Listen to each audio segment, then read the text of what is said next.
Oh my God. Mr. Speaker, to appoint one supporter cannot be excused as misfortune. To appoint two shows a catastrophic lack of judgment. He appears to be the most gullible former director of public prosecutions in history. Mr. Speaker, rubbish is building up right beneath my very nose. Oh boy, have I got something for you. It is because he is throwing everyone under a bus except himself. I know Keir as a man of decency, integrity and public service runs in his vein. On Sunday, he sacked Morgan McSweeney. Last week... Welcome to the show, ladies and gentlemen. We've got loads coming up today and it's going to be absolute carnage. So, without holding back, let's get into it. The Prime Minister said, and I quote, "I never turn on my staff. When they make mistakes, I carry the can." What changed? Prime Minister. Well, Mr. Speaker, I've accepted responsibility and apologised for the mistakes that I made. But let me say this, Mr. Speaker. Morgan McSweeney helped me change our party and helped me win a landslide election victory, which delivered for them the smallest Tory party in over 100 years. And what's her great achievement? To make it even smaller. Here we go.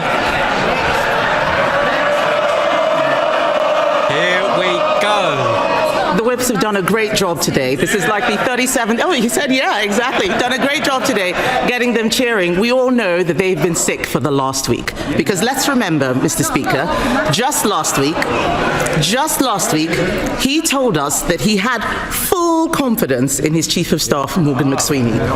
On Sunday, he sacked Morgan McSweeney. Last week... he resigned. Did you see how mad he looked? Oh dear, Keir. He told us that he had full confidence in his Chief of Staff, Morgan McSweeney. On Sunday, he sacked Morgan McSweeney. Last week, he resigned. Last week, Mr. Speaker, he was defending the Cabinet Secretary. Now he is sacking him. Yes. What changed? Prime Minister. Mr. Speaker, in January she said she had full confidence, 100% confidence, she said, be no more defections from her party. So now he's talking about defections from the Tory party to Reform. But he still hasn't answered a question, has he? 48 hours later, the Shadow Foreign Minister defected. 8 days after that, the former Home Secretary defected. The only question now is, who's next? She needs to wake up. Her party is dying. Not one single question has been answered by him. None. That's two people in 2 weeks. One linked to the Epstein files and someone else charged with sex offences. But surely the Prime Minister is going to come out and put us all straight. Yeah. Prime Minister. Mr. Speaker, Matthew Doyle did not give a full account of his actions. And on Monday, I promised my party... See the pattern yet, ladies and gentlemen? Throw everyone under the bus except himself. The Secret Services knew about Epstein, yet he still appointed Mandelson. He knew about someone else who's a sex offender and still put him in the House of Lords. If he doesn't know what he's doing, why is he our Prime Minister?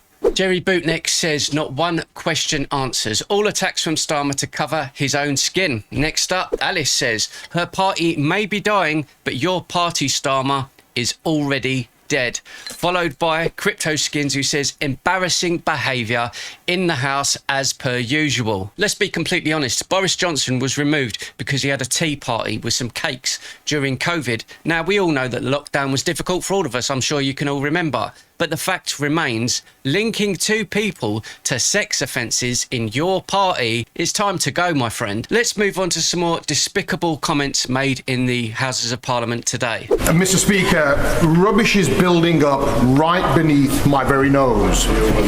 It's becoming...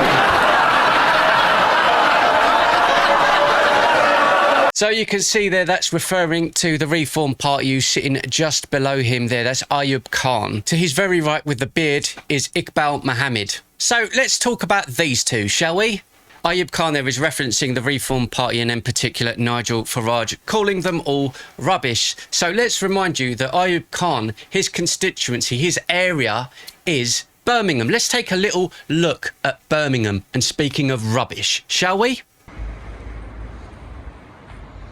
That doesn't look too hygienic, does it? Every so often, I do love myself a Big Mac or some chicken nuggets, but I won't be going to the McDonald's in Birmingham. All these rats in McDonald's. Oh my days. There's a lot of rats. Yet he calls the Reform Party and Nigel Farage rubbish. You can see on the far left of the picture, you've got Iqbal Mohammed there having a good laugh. Let's see about his thoughts, shall we? The reason the practice is so common is that ordinary people see family intermarriage overall as something that is very positive, something that helps build family bonds and helps put families on a more secure financial foothold. However, as is well documented, it is not without health risks. So then let that sink in. We're talking about inbreeding and incest, and he's advocating for it and does not want it to be banned in the United Kingdom.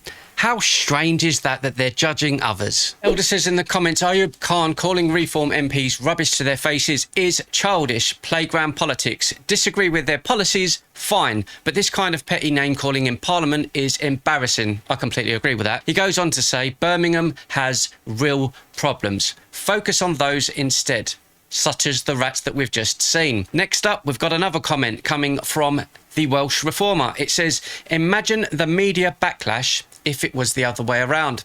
And that's true, because they're trying to implement Islamophobia laws. So in no time at all, we won't even be able to judge these types of things. Followed by another comment by Helen that says, the look on Poachin's face from Reform, I thought she was going to lunge at him. Let's see what the media is saying about today's PMQs and get on to some other news. What do you say to that? This is about the Prime Minister's judgment again, and the fact that he must have known, because it's in the public domain, about Matthew Doyle's friendship with someone who at that point had been charged with having indecent images of children.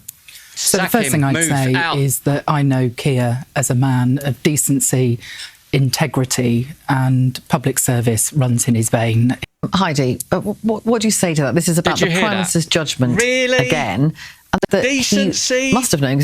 Really? Bearing in mind we were just told about decency. Listen to this. The government just allowed builders to cut down a tree planted by Churchill. Yeah, a tree planted by Churchill to be cut down to access a building site. This is how much they think about this country. This 60-year-old oak was planted to commemorate the death of Sir Winston Churchill. Bellway Homes said the tree's removal was included in planning permission when it bought the land, and that it was necessary so workers could access the site safely. I've lived in the village since literally the day I was born, 86 years ago. So you were here when the tree was planted? I was, with two of my children, and I haven't been able to even drive down here yet, because I can't bear to see the site. So you've got a British patriot lady crying her eyes out because of something of heritage has just been destroyed. Don't worry, ladies and gentlemen, Keir Starmer is a good man. So that wraps it up for today, ladies and gentlemen. Don't forget, 7 p.m, 7 days a week, we will be right here. Leave your comments down below and I'll reply to them as soon as I can. See you in the next one.